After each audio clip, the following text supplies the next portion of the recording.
Good Kill was released in 2014. It is written and directed by Andrew Niccol, and it stars Ethan Hawke, Bruce Greenwood, January Jones and Zoe Kravitz. I kind of have a bit of a soft spot for Andrew Niccol, mostly because he wrote the script to one of my favourite films of all time, which is The Truman Show. And of course that film was directed by Peter Weir. However, he did still make his mark in sci-fi in a very big way with Gattaca, a film he wrote and directed. And he has done a few science fiction films since then to lesser effect, I would say.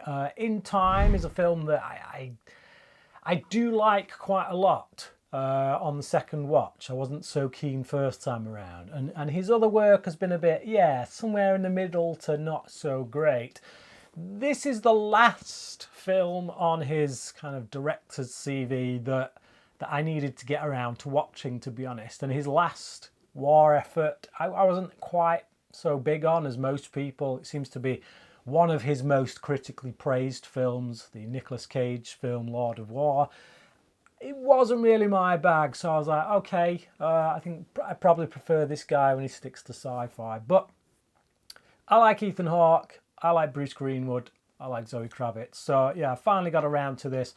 I gotta say, I really liked it. I liked it a lot. It's very tight. He's got a point to make. He makes it. He gets in. He gets out. And I like movies to do that rather than meander in a load of scenes that we don't necessarily need just to bump up the screen time. It's about this former pilot, played by Ethan Hawke, who has now kind of been grounded in order to fly drones instead. So the work he would have once done in a plane, actually in the environment, in the danger, making choices that were life and death, not just for the people that he was attacking, but for himself. He now just does at the push of a button. He sees things on a monitor. He's not in the slightest bit of danger, and the moral choices seem somewhat lessened as a result. He's just looking at things on a screen and pushing buttons at the whim of people on the other end of the telephone. What does that do to a man? How does that change his perspective on life and his role in the world? And that's really what the film's all about. And it shows you this slow decay of this character played by Hawke, a man who used to risk his life to go to war, to make these big decisions, and is now kind of killing people at the touch of a button and really being asked to feel nothing. Niccol deals with all that really well in this character. In some ways, maybe not so believable. Now I've read some reviews on this where a lot of people were kind of down on the fact that the way that the way that Hawke's character and his kind of people are on his level, the way they're talking with their higher up, played by Bruce Greenwood, a lot of people are like, they wouldn't talk like that, as like divulging everything and like their inner thoughts and this, that, and the other. I get that. I mean, I'm not sure I completely buy that they wouldn't if they're they're this team that work together in a small room doing this job.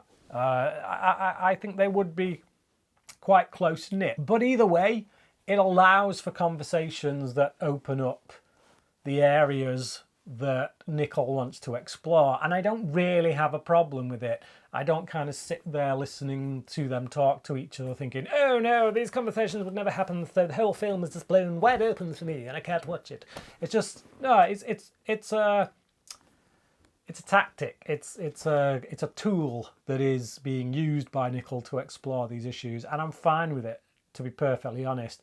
The main central story involving Hawke's character and the journey he goes on, the awareness he begins to have of his current predicament, and the decisions he makes towards the end of the film as a result of that.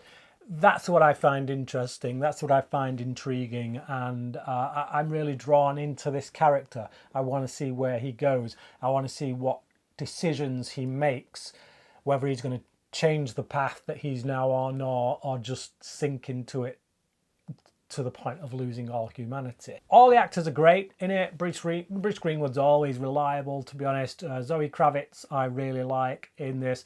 I think January Jones gets something of a thankless task, almost playing some kind of version of the character she played in Mad Men. So, certainly, I can see that somebody's seen Mad Men, thought, oh, she does that in Mad Men, let's get her and put her in this. Obviously, it's slightly different. She's got a bit more autonomy in this. She's a bit more upfront and a bit more kind of forceful with the husband. So it's unfair to say it's the same character, but it's that wife character of the guy who goes out to work and, tries not to bring his job home with him, but can't help but do so. And she's got to deal with that, just in a somewhat different way here. I like her here, as much as I do anywhere I've seen her. And I do feel like it's a shame where they go in some regards to the story. I feel like there was room for redemption in certain areas of the story, and they didn't kind of go there. And I feel like I get why. I get that that's the decision that Niccol's chosen to go with to show the effect that this lifestyle, that this job can have on someone's life, and the deterioration it can cause, not just physically and mentally, but socially as well. And I like that. It's interesting. So, yeah, for me, this is a good film. It's got a 2.9 on Letterboxd, which I think is really unfair indeed. I think the film I would most equate it to is a film called Eye in the Sky, which is one of the most tense films I've ever seen. Brilliantly written, brilliantly performed. It's not quite as good as that film, but it's the only other film I can think of concerning drone warfare which is as realistic as this, which tries to play it as straight and as serious and down to earth as this. If that sounds like your bag, check this out. Personally, I think this film is unfairly criticised. I don't get that score on Letterboxd at all. I personally would give it a 4 out of 5. I think it's definitely worth your time. If you have seen Good Kill, then please let me know what you thought about the film down in the comments section below. If you've seen Eye in the Sky as well, let me know which of the two you prefer. And if you haven't checked that film out, do so, because it is fantastic. But yeah, Good Kill, worth a watch for sure. I would say one of my favourite films from Niccol, actually, other than Gattaca, as far as the stuff he's directed, at any rate.